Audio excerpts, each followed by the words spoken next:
My name is Colleen Ronco. As you're all aware, I was here last fall, the end of last summer.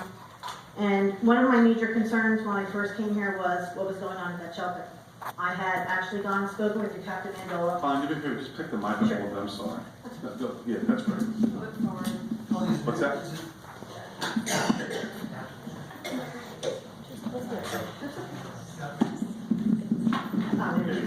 Great, thank you. So I had come and I had spoken with Captain Mandola, and I had brought to him at that time the concerns that had been brought to me and my organization regarding Karen over at the shelter. I got poo-pooed, I'll be honest with you. He basically looked at me, said to me, well, where are your sources coming from? I refused to reveal the sources. He poo-pooed me, basically said I was a crazy animal person, told me to leave his office, which I did. I then came to you guys, every one of you. And I said, you have a problem at your shelter. Nobody wanted to believe me. Everybody wanted to poo-poo me. Well, you're all over the news now. And you have an animal shelter director right now that is at your shelter that is charged with animal leave. She needs to be relieved of her duties. She needs to be put on paid suspension. I don't care what you do with her. You can stick her out picking up trash on Route 516 for all I care. But she does not need to be in a shelter where she cannot make a life and death decision when it comes to an animal that's in pain. There is not a person here in this room. I do not believe that any of you, whether I agree or disagree, and I disagree with some of everything that everybody said here, and I agree with things that everybody has said here, but you cannot tell me that any one of you thinks it's okay to allow an animal to sit in agonizing pain for weeks on end, and to be told that A, we don't have the money, and B, I like to watch the animals just wind down naturally. The woman needs to go.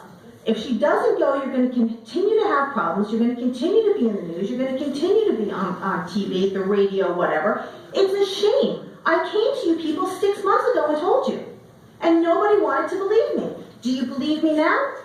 And not for nothing, Mayor, the last time I was here, you sat back and folded your arms because of one of the comments I said. I just have one question for you. How did it work out for you?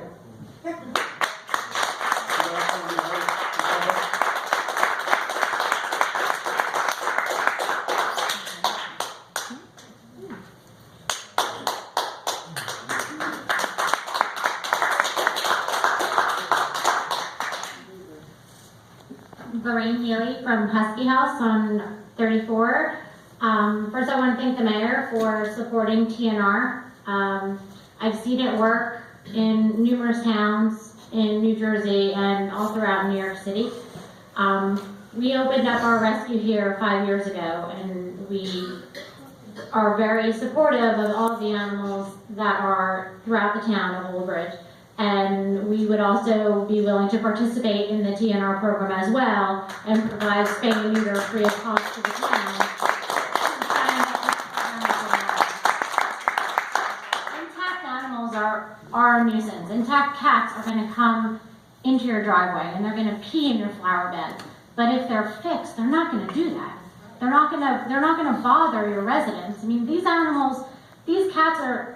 I can't tell you how many cats I've found dead in the front of our rescue that were killed on Route 34, that none of them were fixed. None of them. None of them were fixed, none of them were microchipped, I'm sure none of them were ever vaccinated. You're worried about the cats up close to the schools. These guys are out there, they have no rabies vaccines. If you have a TNR program, they're going to be vaccinated, they're not going to be carrying diseases, they're going to be healthy and they're going to be fixed, and they're not going to be reproducing. We had a little girl call us at, what was it, like 10 o'clock at night, like a little 7-year-old girl, that there were kittens in her apartment complex in the window well outside of her apartment. We went out at 10 o'clock at night and pulled little kittens out of a window well with like a little girl. Like some little girl came out of her apartment to show us where these kittens were because she didn't know what else to do with them. So if these animals are fixed, you're not going to have these problems. And I understand you have concerns of supporting a program that could potentially, or you think could potentially be an issue. But does anybody on the council actually have experience with a TNR program besides maybe the doctor? I mean, this is what we do. The people that are here have been working with animals for years. I mean, I've been doing this 20 years. and it works, and the numbers go down, and you don't have wild feral animals all over the place, and they're coming and they're bothering people because no one's taking care of them, and they're not fixed, and they're looking to reproduce. Have you guys heard a cat in heat? Have you heard cats in your neighborhood screaming? It's annoying. It's a nuisance.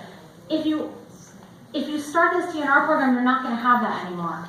And I hope by our organization for Husky House being in the community that you look to us as a resource. We do a spay and neuter program every single month. We spay and neuter a minimum of 15 animals at little to no cost. We've offered it to people in the community that can't afford spay and neuter. There's a spay and neuter clinic in Homedale that's relatively low cost, but for somebody, maybe $150 is still too expensive.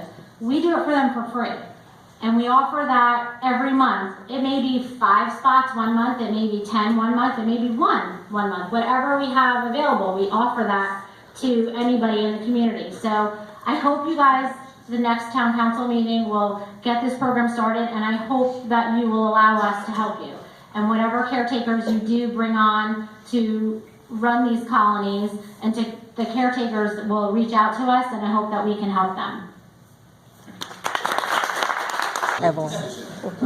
Yes, I really was hesitating. My name is Evelyn Hernandez, 24 Higgins Road. I spoke a few months ago. Mayor, I want to say thank you for supporting the TNR. Chris, I do have a question for you. First, a few months ago, I gave you kudos for animals being represented in Facebook and advertising them. Unfortunately, since that time, I've seen a huge decline in our animals being publicized. There's a lot of dogs there lately that have not gone noticed, and people do not know that they are there. So I'm imploring you to please, if we can push that issue just a little bit more so that people know that they are there. My other concern is Karen Chen. I was one of the volunteers, and I'm sorry for the cry, that was there for the end of Onyx's life. It was a very sad situation. And we had to implore her and beg her for him to be put to sleep. And animals should not suffer to that degree. Since that point, she has not accepted the volunteers' money to help with spay, neutering, training. Mr. Cahill, your beautiful Knuckles was one of our loves. If it was not for our training with him, Knuckles may have still been there. Well, he's still a knucklehead though, so I don't know. He's a knucklehead, but he's a true goofball. He's a love, and we know that. We had a lot of other dogs come through our doors. And our shelter, that used to be the shelter that people came from all different different states, because they heard that we had a fabulous little shelter. It was our own little sanctuary. As you speak of sanctuaries, that was our sanctuary. It is no longer our sanctuary. People no longer go there for fees, they don't even know the animals are there. We need to fix this as a community.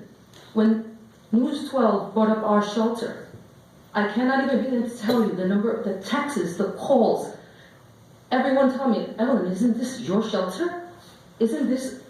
And I was embarrassed for us as a community to see us in the news in such a horrible way, where we all know we are such a great community. We need to come together for the sake of ourselves, for the sake of the children in this community that we are raising, and for the sake of our animals. Thank you.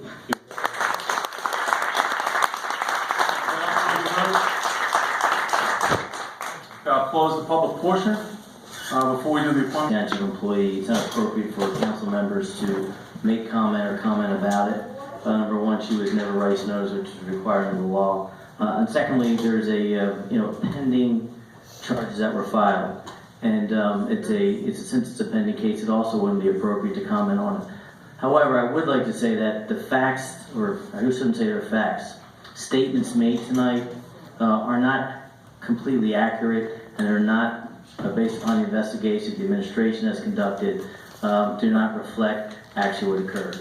So I think at the end of the day, this is still America, thank God.